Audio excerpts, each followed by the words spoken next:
Hello friends, this is Mujibur Rahman. Today I have brought very interesting and latest book review for you, The Change Leadership in Higher Education, a practical guide to academic transformation. Friends, this is a book written by Buller 2014 having 10 chapters and talking about the change leadership. It says how all stakeholders, especially administrators and faculty members, can work together to produce an outstanding academic culture contextually that will respond very well to every new challenge or opportunity, flourish in good times and resist in difficult times. Friends, let's go for the book review of first chapter. The author puts a great emphasis that change depends on the organizational culture. College or university has distributed power relationship where the concept of change management is different from other corporate traditional organizational structures. Many strategies of change management are not applicable in higher education. Academic leaders should initiate and sustain the positive change instead of merely managing it. Author also focuses to lead the change instead of managing it, because this process of leading the change will transform the people and improve the results in higher education. The model has also been suggested for the change leadership, like change is equal to replacement plus resilience. One more model is suggested by the author, Kotter model of change, where he has suggested a continuous ladder starting from establishing a sense of urgency, creating the guiding coalition, develop a change vision, communicate the vision for buy-in, empower broad-based action, generate short-term wins, never let up, and then finally it goes for incorporating changes into the culture. So this is one of the best model of this book. Now let us go for chapter number 2, which is reframing the change. This chapter discusses that change can be brought in higher education by considering the importance of all stakeholders.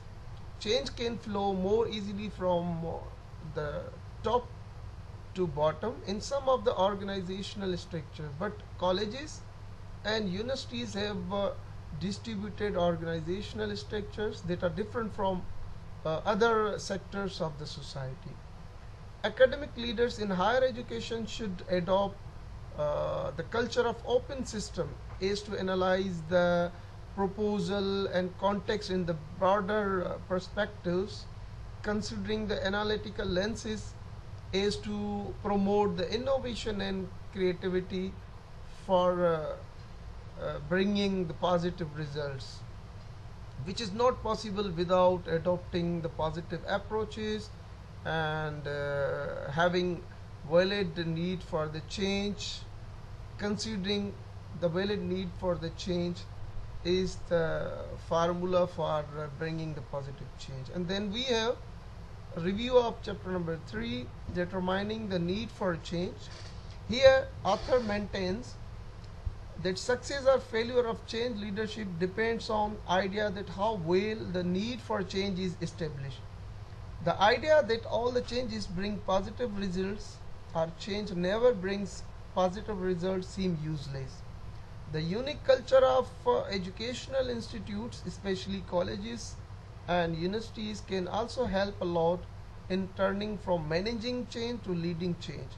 The need is to find the suitable ways for establishing the suitable culture that helps to bring positive and effective change contextually.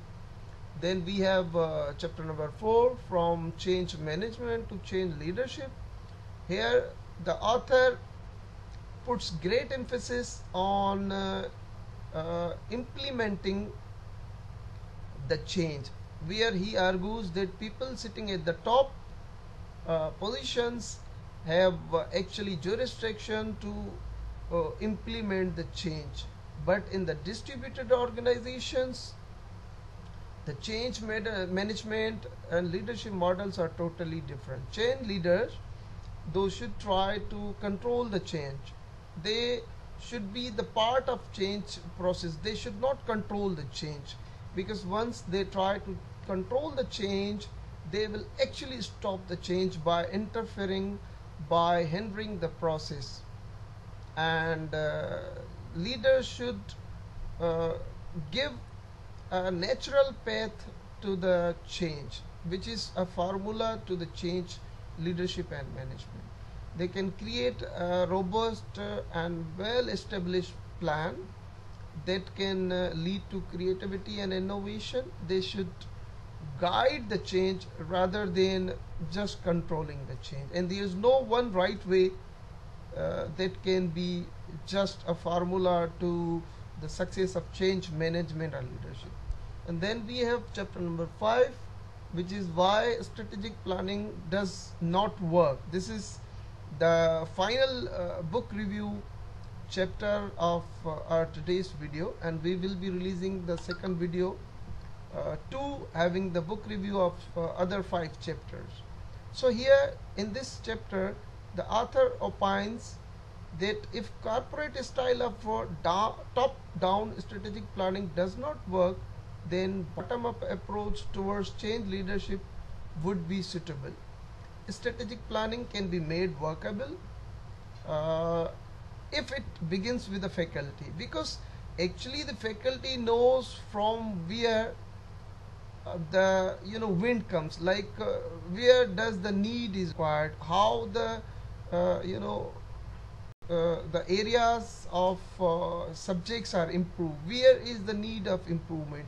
This is actually the subject of faculty, so they should be the main part of this change management and leadership process. And the whole process will also water the bottom up approach too, because they are working at the ground levels. Faculty is working at the ground levels. The proper alternative to top down strategic planning isn't bottom up strategic planning. It is no strategic planning at all. Approaches like scenario planning, strategic compass are more flexible, cost effective, and can produce better results too. So friends, thank you so much for listening this audio video, whatever you call, carefully. And here goes the reference of this book. Inshallah, we will have the next series of this video soon. Thank you for your cooperation.